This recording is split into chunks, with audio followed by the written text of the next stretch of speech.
Ladies and gentlemen, the news of Candace Owens' brain rupture, okay, of just all this shit that she keeps spewing online about Charlie Kirk and his death, it's finally culminated into an answer from the Charlie Kirk from TPUSA, from the Charlie Kirk show.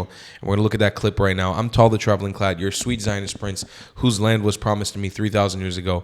Let's take a look at this clip. I told you guys already, I'm very, very tired of covering this story. I also just in the middle of building my studio, but I have to cover this because we've been a big part of this story also. So let's take a look. We wanted to use this segment at the top of this hour to say something important, something very important. For the past 2.5 months, there is a topic that has flooded our Freedom inbox. It has been nonstop on social media, but which we have almost totally avoided on this show. You probably already know what I'm talking about, which shows just how ubiquitous it has been. Ever since Charlie's murder, Candace Owens has leveled a flood of allegations against people at Turning Point USA, people at Turning Point Action, and people who work for this show. She has made them against some of Charlie's closest friends and against some of his most dedicated employees. She has suggested that Michael McCoy, Charlie's chief of staff, knew Charlie would be murdered, was happy that he died, and stayed silent because he was told he would be the next Charlie. She has suggested Michael is not his real name. It is. I have seen his birth certificate myself. She has called it suspicious that Mikey's wife, who works at Turning Point, helped plan the campus tour event where Charlie was murdered, which she didn't, by the way. She doesn't work on campus events. Candace has suggested the Utah Valley University event was unusual and its details suggested a, quote, inside job. She has claimed that foreign aircraft have followed Erica Kirk around the country and that Turning Point has lied about this happening. She has accused us of lying about Charlie wanting Erica to take over for him if he died. She has suggested Charlie's security team intentionally denied him first aid after the shooting to ensure that he died. She has raised suspicions about the head of our technical team because he took an SD card out of a camera. She has spread absurd claims that Tyler Boyer, who we just had on the show, sexually abuses male interns. She has suggested that TPUSA faith-affiliated pastors, like theologian Frank Turek, who we'll have on in a moment, and Pastor Rob McCoy, are part of a military, quote, infiltration of Turning Point, either because they are veterans or because they have family members who are. Even if not everyone has been named specifically, though, Candace has effectively tarred everyone here with complicity in Charlie's death by repeatedly saying he was, quote, betrayed by, quote, everyone. She has said Charlie's murder, quote, had to be approved by Charlie's friends, and then suggested those friends might have her murdered too for, quote, knowing the truth. She has made claims of financial impropriety and fraud at Turning Point, adding up into the millions of dollars, which, again, is not true. Charlie made sure the organization was audited by a third party every year. He personally reviewed and he signed off on every expense report, and literally every single bill paid by the organization down to a single United States dollar. We have never missed a 990 deadline.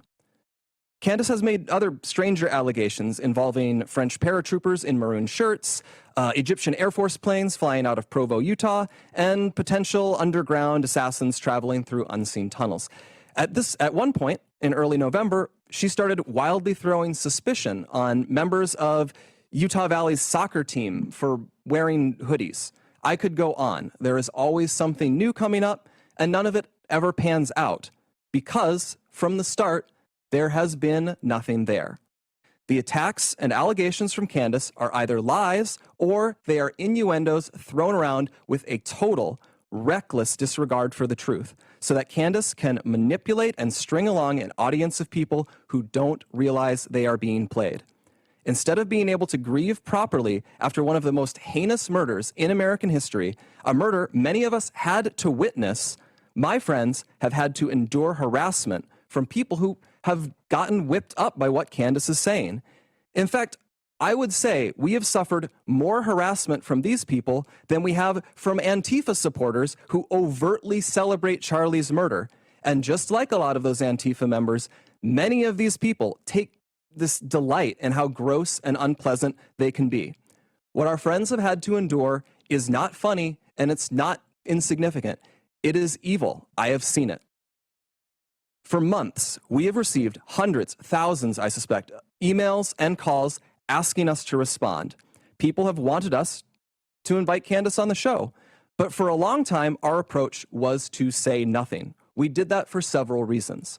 First, we thought that her prevarications were so absurd that nobody would believe them. We shouldn't have to answer questions about secret tunnels or Egyptian Air Force planes. That sort of thing is just, it's beneath contempt to respond to. The second reason we've said so little, though, is because there's a good rule of thumb, which Charlie followed. Do not feed the trolls. Focus on the mission, reviving America, uplifting young people, making heaven crowded. Don't give air to people who want to tear you down and sow discord. Lastly, we didn't respond because Charlie always viewed Candace as a friend, and we were holding out hope that she would return that friendship and stop what she was doing. But a week from now, it's going to be 3 months since Charlie's murder. Candace has not changed her behavior. She has continued to spread falsehoods about Charlie's friends, and she continues to concoct new ones about new people. She's using these falsehoods to enrich herself while dividing the conservative movement at an absolutely critical time for this country. And far too often, we here have heard from ordinary people, people who loved Charlie and who Charlie loved so much in return. These people have expressed the worry that we are staying silent out of cowardice or as some sort of tacit admission that some of the attacks are true. Neither is the case. Our silence has never been, and it will never be, equal to complacency or approval. Still, we decided Charlie would not allow this to go on. Charlie was not a coward. Charlie was a fighter. Charlie would not allow someone to spread lies about the people closest to him with impunity. And he would feel ashamed if other people were stepping up to defend his friends while he never did so himself. Candace has mentioned several times that the ball is in our court. So here's what is going to happen.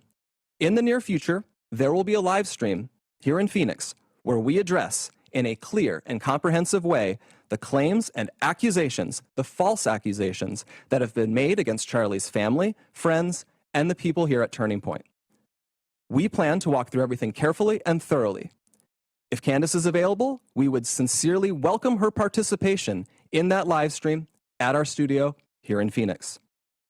At this point, we believe the ball is back in her court. Our motivation for doing this is not out of any obligation to Candace. It is about honoring Charlie. We feel a deep responsibility to protect his legacy, his work, and the truth. I feel that. I owe Charlie everything in my life. I feel it immensely. And that is why we feel compelled to speak clearly and openly now. We'll have more on this in the near future. This has always been absolutely disgusting. This has always been the most disgusting, honestly, the most disgusting internet drama I've ever seen. And I've been a YouTuber for 12 years now. What Candace has done to sow these seeds of division in the right, in the political right and political conservatism it's nothing short but disgusting. And what she did to her friend who was so ruthlessly murdered is disgusting.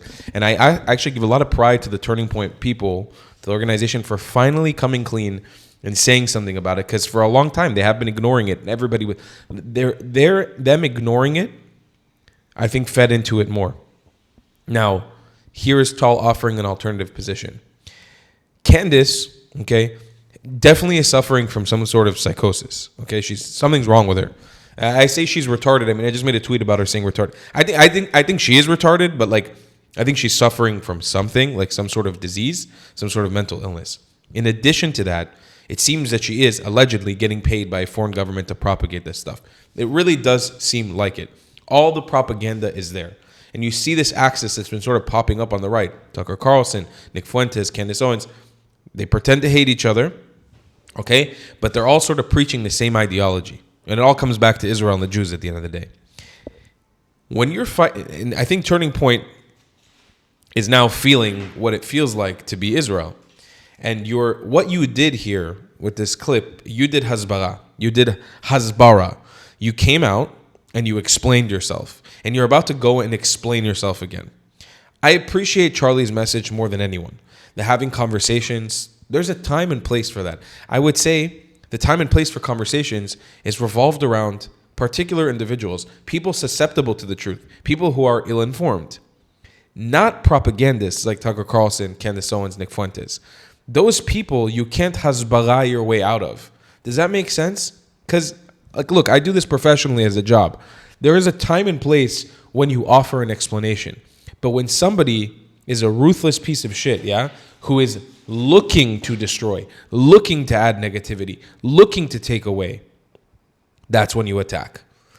The proper way to respond to this would have been to attack Candace Owens. I know they would have never done it. They're going to learn this lesson the hard way. You need to understand, it's something I've been saying for a very long time now. We are in a war, whether you like it or not. Yes, Turning Point USA, white conservative Americans, Christians, you are a part of that war, whether you like it or not. This is a war. On October 7th, when all this started coming out, all of this started happening, and I consider Charlie Kirk's murder a part of sort of the October 7th ecosphere, because I don't think it would have happened without an October 7th. When all this happened, I, as an ordinary person, okay, I was a travel vlogger, a hippie, I took it upon my mantle to now risk my life, risk my family's life, risk my future to speak out about something. I enlisted in a digital army, right? There's a lot of risks to that, and there's a lot of consequences to that. My life is fundamentally different now. If you keep, and I try to explain this to Israel advocates all the time, if you keep trying to do the same thing over and over again, explain yourself, they will never respect you. It's not about explaining yourself. It's about mounting the enemy and bringing them to submission. That's the only option here. It's the only option we have left against a Candace Owens, against a Tucker Carlson, against a Nick Fuentes. You can't explain yourself out of their ideology. They believe that a small group of people control the world. You have to make fun of them. You have to attack them. You have to take their audience and bring them to submission. It's very tribal. And I know that many Americans are not comfortable with these concepts, but let me tell you something. As a Middle Easterner who hopefully is relatively eloquent and you understand what I'm saying most of the time, I can tell you that you have to sort of channel the tribalism in you to get this done. You're not going to be able to debate your way out of this one. You can't debate to Nick Fuentes, and it's not going to happen. You have to attack a Nick Fuentes. Yeah, you have to. I'm not saying physically. You have to make fun of a Nick Fuentes. You have to subdue a Nick Fuentes. You have to make him submit to you in hopefully a comical way, but in a way where it's literally like two tribes, right? It's like you have the tribe of the sort of pro-Israel, right-wing, conservative, the ones that see clearly. And then you have these conspiracy theorists like Nick Fuentes, Candace Owens, Tucker Carlson. And you have to fight a battle. You're going to have a battle with them. And the best man wins. The best man takes over the village, gets all the villagers onto their side, and becomes the new leader. That's the only way you're going to do this. It won't be done with reason and logic. Not with these people. With the average person that's following them, who may be ill-informed and just sort of fascinated, yeah, you might be able to explain yourself out of it with them. That's fine. But somebody like them at the top of the echelon, like Candace Owens, she's doing it on purpose, not because she's confused, because she knows what she's doing. She's calculated. You got to fight that. And I think that Turning Point USA is going to learn this lesson. They're about to learn what Israel has dealt with for its entire existence. I mean, that's just reality of it. Ladies and gentlemen, I'm in the middle of building my new studio. I guess, like I say every time, I hope we don't have to fucking cover this story ever again. I hate this story, but it looks like it's going to keep unraveling in the near future, and we'll keep an eye out to see what happens. Just moved into the new apartment. I'm building the studio at the moment, so hopefully Studio Leclat will be done very soon, and I'll see you guys in the next one. Love you a long time. Goodbye, Clats. Has this ever happened to you? Hey, are you a Zionist? What is this hesitation? You think Judah the Maccabee was hesitating when he's fighting for Israel? Here, take this. You think Queen Esther hesitated before stopping Haman from ending the Jews of Persia? Well, Hey Habibi, you think Herzl thought he was a white colonizer as he Zionized the Jews of Europa? Listen kid, I don't care if you're a Muslim, a Jew, or a Christian. You're a Zionist, right? Yeah. Well, a good Zionist goes to thetravelingclad.com and buys some provocative merchandise. They do? Absolutely, a bitch. I have some incredible designs for you, Yeled. They say everything promised to you 3,000 years ago. Here, take a shirt with a matching hat. For you, good price. They say they kick you from 109 countries. Here, join the 109 club. Take shirt and matching hat. For you, good price. Habibi, you want to Zionize? Here, take shirt, matching hat. You like Kuba Selek shel Safta? Here, take shirt, matching hat. Take sticker, take hoodie, take, good price, take, good price, take, good price, take, good price, take. Yossi, achi, he understand you, stop! A good Zionist goes to thetravelingclad.com and buys merch. Yalla, Habibi, for you, good price. If you don't want to buy any merchandise, the best way to support me is by donating on Buy Me a Coffee, my PayPal, or becoming a member on my Patreon. Your support is very much needed and very much appreciated. Thank you.